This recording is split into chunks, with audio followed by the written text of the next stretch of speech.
Asia times में आपका स्वागत है। मैं हूं मुज़फ़्फ़र ग़ज़ाली। आज ख़ास मुलाकात में हम एक ऐसी शख्सियत से मुलाकात कराने वाले हैं जिन्होंने सिद्धार्थनगर ज़िले के कादराबाद गांव से, जहां बिजली नहीं थी, जहां रोशनी का कोई इंतज़ाम नहीं था, चिराग की रोशनी में, चाँद की रोशनी में पढ़ कर के एक मकाम हासिल किया और न जाने कितनी गवर्नमेंट की वजारतों की ज़रूरत बने। आपका नाम है मलिक इकरामुद्दीन साहब, जो साइंस के स्टूडेंट रहे, न सिर्फ स्टूडेंट रहे बल्कि साइंटिस्ट बन कर के गवर्नमेंट ऑफ इंडिया की ज़रूरत बन गए। आज प्राइम मिनिस्टर ऑफ इंडिया का जो ख्वाब है मेक इन इंडिया, उस ख्वाब को भी ताबीर करने की कोशिश कर रहे हैं। आइए हम मुलाकात कराते हैं मलिक इकरामुद्दीन साहब से। मलिक साहब, आपका बहुत बहुत स्वागत है हमारे इस ख़ास प्रोग्राम में। शुक्रिया। आप एक ऐसे गांव से ताल्लुक़ रखते हैं जहां रोशनी नहीं थी, बिजली नहीं थी, उसके बावजूद आपने मकाम पैदा किया, तालीम हासिल की और एक ऐसा मकाम हासिल किया जब आप गवर्नमेंट की मुख्तलिफ़ वजारतों की ज़रूरत बन गए और वजारतों के लोग आपको चाहते थे कि उनकी वजारत में आके आप काम करें, और आपने गवर्नमेंट ऑफ इंडिया में एक लंबा वक्त गुजारा जी। तो इस मुकाम तक आप कैसे पहुँचे? ग़ज़ाली साहब, हमें पढ़ने की बड़ी तलब थी। फादर हमारे टीचर थे ब्रिटिश पीरियड में। वो जो पढ़ने की जो तमन्ना थी वो हमें यहाँ तक पहुँचाई। शुरुआत के दौर में मेरी एजुकेशन गांव में हुई और 9th तक हम गांव के स्कूल में पढ़े, जहाँ पर ना मेज़ थी, ना कुर्सी थी, ना कोई बैठने का इंतज़ाम था। हम लोग ऐसे टाट पट्टी पे बैठते थे, कभी कभी ब्रिक्स पे बैठते थे, बारिश होती थी तो छत से पानी टपकता था। इन सब के हालात में हमने 9th तक वहाँ पढ़ा।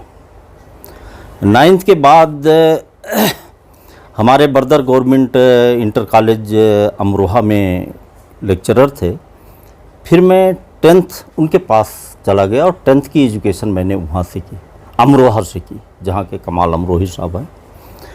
10th के बाद उनका transfer government jubilee inter college Gorakhpur में हो गया और फिर मैं उनके साथ गोरखपुर आ गया और गोरखपुर में गवर्नमेंट जुबली इंटर कॉलेज से हमने 11th और 12th किया।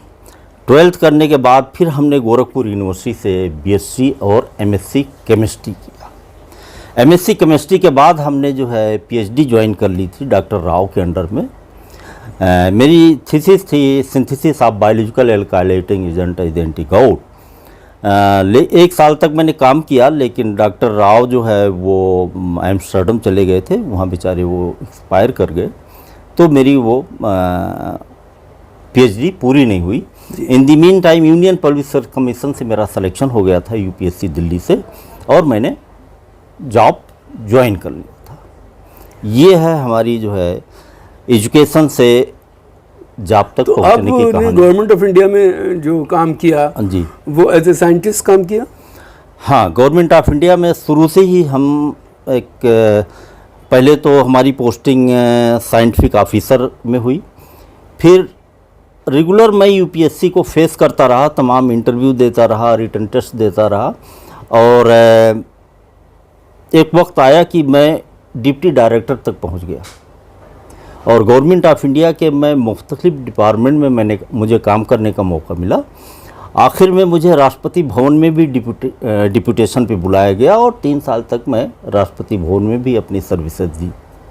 आपने जो साइंस की तालीम हासिल की जी, तो यकीनन आप केमिस्ट्री के स्टूडेंट थे, तो ज़रूर आपने कुछ ऐसे काम भी किए होंगे जिससे भारत के लोगों को बहुत मदद मिले। कुछ ऐसे प्रोडक्ट भी तैयार किया आपने क्या? जी हाँ, शुरू से हमारा चूँकि मैंने केमिस्ट्री से एमएससी किया था, तो शुरू से मेरे दिल में ये तमन्ना थी कि इंडिया में इतनी चीज़ें इंपोर्ट हो रही हैं, हम क्यों ना उन चीज़ों को बनाया जाए, क्यों ना रिसर्च किया जाए और कुछ चीज़ों को बनाया जाए ताकि हमारा इंपोर्ट जो है वो कम हो जाए। काफ़ी मैंने मेहनत किया सर्विस के दौरान भी और मेरा ये सौभाग्य था कि यूपीएससी से मेरी पोस्टिंग जो हुई असिस्टेंट डायरेक्टर केमिकल, वो ministry of small scale industry में हुई, जो आजकल एमएसएमई कहलाती है। तो एमएसएमई का काम ये होता था इंडस्ट्री को प्रमोट करना। जी मैंने काफ़ी प्रोजेक्ट लिए, काफ़ी इंडस्ट्रीज़ को हेल्प किए, काफ़ी फार्मूलेशन डेवलप करके लोगों को दिया। टेस्टिंग लेबोरेटरी में मैं इंचार्ज था और इस तरह से हमने स्मॉल स्केल इंडस्ट्री को काफ़ी हेल्प किया, जो कि इन द मीन टाइम मैं कुछ अपने फार्मूलेशन भी डेवलप करता रहा। वो मेरे जहन में था कि हमें प्रोडक्ट बनाना है और इंपोर्ट सब्स्टिट्यूट बनाना है।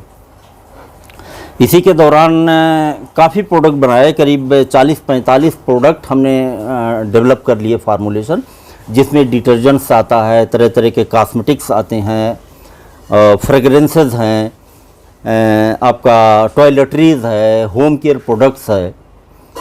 और एक चीज़ मैं आपको बताऊं, हमारा डिप्यूटेशन जो है वो fragrance and flavour development centre Kannauj में भी 3 साल के लिए हो गया था। अच्छा। और मैंने अपनी सर्विसेज जो है fragrance and flavour development centre Kannauj में भी दिया, जो कि एक यूनाइटेड नेशन का प्रोजेक्ट था। जी, गांधी जी का एक ख्वाब था कि हमारे देश में इतने हुनर हैं, इतनी स्मॉल इंडस्ट्रीज़ हैं, इनको डेवलप किया जाए। हमारी इकोनॉमी उस पर बेस करती है और उससे ज़्यादा लोगों को हम रोज़गार दे सकते हैं। इस ख्वाब को आप किस हद तक, चूँकि अमली तौर पर आपने काम किया है, तो किस हद तक आप पूरा कर पाए, या आपको लगता है कि गांधी जी का जो ख्वाब था इसको पूरा किया जा सकता है?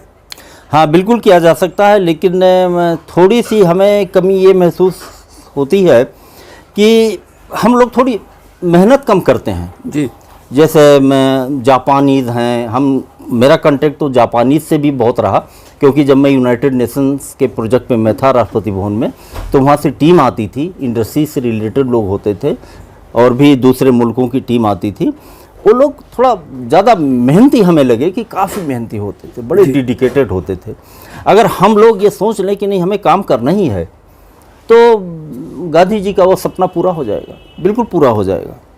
मेहनत करने की ज़रूरत है इस फील्ड में, जो जिस लायक हो। सपोज़ के लिए हम साइंटिस्ट हैं, साइंटिफिक फील्ड में हैं, तो हम अपने फील्ड में लगे रहें। अगर कोई आदमी मार्केटिंग का है तो अपने मार्केटिंग के फील्ड में लगा रहे। डेडिकेशन की बहुत ज़्यादा ज़रूरत है।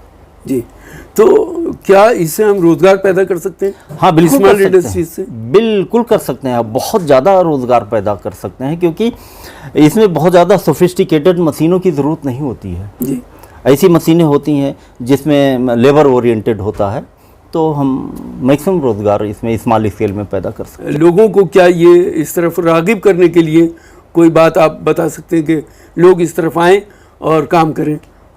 हाँ, स्मॉल स्केल इंडस्ट्रीज़ को गवर्नमेंट ऑफ इंडिया प्रमोट करने के लिए तरह तरह के इंसेंटिव्स देती है। सपोज़ के लिए जैसे आपको अगर मशीनें ख़रीदने हैं तो उसके लिए आपको लोन मिलता है। अगर आपको काम करना है, आपके पास पैसे नहीं है, तो गवर्नमेंट ऑफ इंडिया की बहुत सारी स्कीमें हैं जो आपको जिससे बैंक से आपको पैसे मिलते हैं काम करने के लिए। और पोल्यूशन को कंट्रोल करने के लिए भी बहुत सारी स्कीमें हैं, जिससे उसके इक्विपमेंट को ख़रीदने के लिए सरकार जो है गवर्नमेंट ऑफ इंडिया पैसे देती है। जी, तो अगर जहाँ चाह वहाँ राह, अगर आप करना चाहते हैं तो गवर्नमेंट ऑफ इंडिया बहुत हेल्प करती है और आप आगे बढ़ सकते हैं। बिल्कुल, मैं तो ये कहना चाहूँगा कि भाई मेहनत करने की ज़रूरत है। जी, जहाँ चाह वहाँ राह। अगर आप मेहनत करते हैं तो बहुत कामयाब हो सकते हैं। बहुत ज़्यादा स्कोप है अभी हमारे यहाँ काम करने की। जी, ऐसे बहुत सारी चीज़ें जो हैं बन रही हैं, नई नई चीज़ें बन रही हैं, जो कि चाइना बना रहा है और इंडिया में आ रहा है। हम तो खुद इस लाइन में लगे हुए हैं। अभी कुछ दिन पहले हमको किसी ने फ़ोन किया कि साहब ये जो आप टॉयलेट क्लीनर बनाते हैं, हम बॉटल को उठाते हैं और फिर जो है WC पे जो है वो उसके टॉयलेट पे हम किनारे किनारे डालते हैं, वो नीचे गिर जाता है और फिर हम उसको रखते हैं, फिर फ्लश करते हैं, ब्रश मारते हैं। तो चाइना ने एक आइटम बनाया है कि toilet foam cleaner, spray toilet foam cleaner. आप स्प्रे कर दीजिए, फोम बन जाएगा, फ्लश कर दीजिए, कोई ब्रश लगाने की ज़रूरत नहीं होती है। जी, तो ऐसे बहुत सारी चीज़ें हैं जो आपने कितने प्रोडक्ट अभी तक तैयार किए हैं इस तरफ? हमने करीब 18-20 प्रोडक्ट जो है हमारे जो है वो तैयार हो चुके हैं। जी जी जी, क्या क्या प्रोडक्ट हैं आपके? कुछ तो थोड़ी सी हमारे मोस्टली ऑडियंस को डिटेल बता दीजिए। हमारे मोस्टली जो प्रोडक्ट्स हैं वो होम केयर प्रोडक्ट्स हैं। जी, होम केयर प्रोडक्ट्स में एक हम लोगों के लिए आसानी ये है कि इसमें कोई मैन्युफैक्चरिंग लाइसेंस की ज़रूरत नहीं होती है। जी। पर्सनल केयर प्रोडक्ट जिसको कॉस्मेटिक्स कहते हैं, इसको अगर आपको बनाना है तो आपको लाइसेंस की ज़रूरत होती है, और लाइसेंस लेने के लिए बड़े तामझाम की ज़रूरत होती है। जी। तो मैं तो ये कहूँगा कि होम केयर प्रोडक्ट्स जो है बड़े आसानी से बन सकता है और कम लागत में बन जाता है, जिसमें लाइसेंसिंग प्रोसीजर भी नहीं है। आप GST नंबर लीजिए, MSME से रजिस्ट्रेशन कराइए और आप काम शुरू कर सकते हैं। आपका कोई ऐसा आइडियल प्रोडक्ट है जिसको आप चाहते हैं कि लोगों तक वो बात पहुंचे और लोग उसको आजमा करके देखना चाहें? जी। ये मैंने एक प्रोडक्ट बनाया है, वाटरलेस कार वॉश स्प्रे। जी। अभी तक जो गाड़ियों को धुलने के लिए जो प्रोडक्ट है वो शैम्पू के फार्म में है, उसको लोग पानी में घोलते हैं, फिर स्पंज से लेकर के गाड़ी के ऊपर जो है उसको फोम बनाते हैं और फिर 10 बाल्टी पानी उस डाल करके उसको वॉश करते हैं। हमारे मेट्रोज में गाड़ी खड़े करने की जगह नहीं होती है और वॉश करने की तो बड़ी दिक्कत होती है कि कहाँ वॉश किया जाए। हाँ, कीचड़ हो जाता है, गंदगी हो जाती है, पोल्यूशन होता है, पानी का कंजम्पशन होता है, पानी की सप्लाई नहीं है हमारे यहाँ, और एक बार गाड़ी धुलने में 10-15 बाल्टी पानी हमको वेस्ट करना पड़ता है। जी। कम से कम 100 लीटर पानी तो लगता ही होगा। लगता ही है, बिल्कुल लगता है। जी। हम सब लोग गाड़ी धुलते हैं। जी। ये चीज़ मेरे जहन में थी, बहुत दिनों से थी, उससे मैंने काम किया और रिसर्च करके हमने ये प्रोडक्ट बनाया, वाटरलेस कार वॉश स्प्रे। जी। क्या नाम आपने रखा है अपने प्रोडक्ट्स का? मर्जनाल waterless car wash spray. Waterless car wash spray, इसमें पानी की जरूरत नहीं है। जी। आप इसको स्प्रे करेंगे गाड़ी पे, आप जस्ट स्प्रे करेंगे ऐसे और कपड़े से पोंछ देंगे। जी।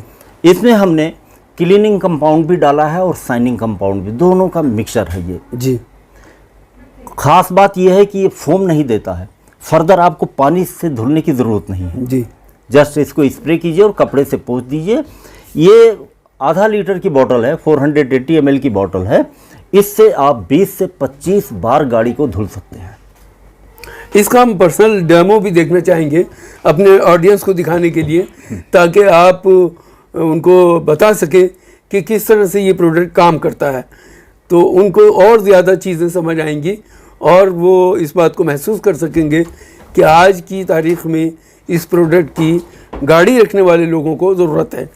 तो आइए हम चलते हैं आपकी जो पार्किंग है, जहाँ गाड़ी आई है और गंदी है, तो उसको साफ़ करके आप अगर दिखाएंगे तो हमारे ऑडियंस के लिए थोड़ा आसानी होगी। जी, आइए चलते हैं। अब हम देखिए पार्किंग में आ चुके हैं और मलिक इकरामुद्दीन साहब दिखाएंगे कि किस तरह ये गंदी गाड़ी जो इस वक्त हमारे सामने खड़ी है, किस तरह से ये प्रोडक्ट काम करता है और गंदी गाड़ी को बग़ैर पानी के साफ़ किया जाता है। मलिक साहब, आप ज़रा हमको बताइए कि आपका प्रोडक्ट किस तरह काम करता है। ये हमारा प्रोडक्ट जो है मर्जनाल वाटरलेस कार वॉश लिक्विड है। पहले हम इसको ऑन पोजीशन में लाते हैं, ऑफ पोजीशन है, ऑन में लाते हैं, फिर हम इसको स्प्रे करते हैं। ये स्प्रे है, स्प्रे करने के बाद हम इसको साफ़ कर देते हैं। ये देखिए, ये देखिए,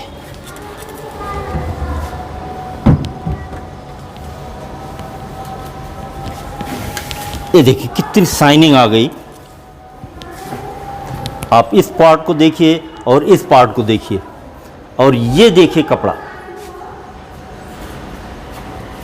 ये प्रोडक्ट जो है पूरी गाड़ी को वॉश करने के लिए ज़्यादा से ज़्यादा 15 या 20 ml लगेगा। ये आधा लीटर का प्रोडक्ट है। आधा लीटर में आप 20 से 25 बार गाड़ी को जो है आप साफ़ कर सकते हैं। जी। देखिए, कहीं एक बूंद पानी की ज़रूरत नहीं है, ना कोई झाग है, ना पानी गिराने की ज़रूरत है।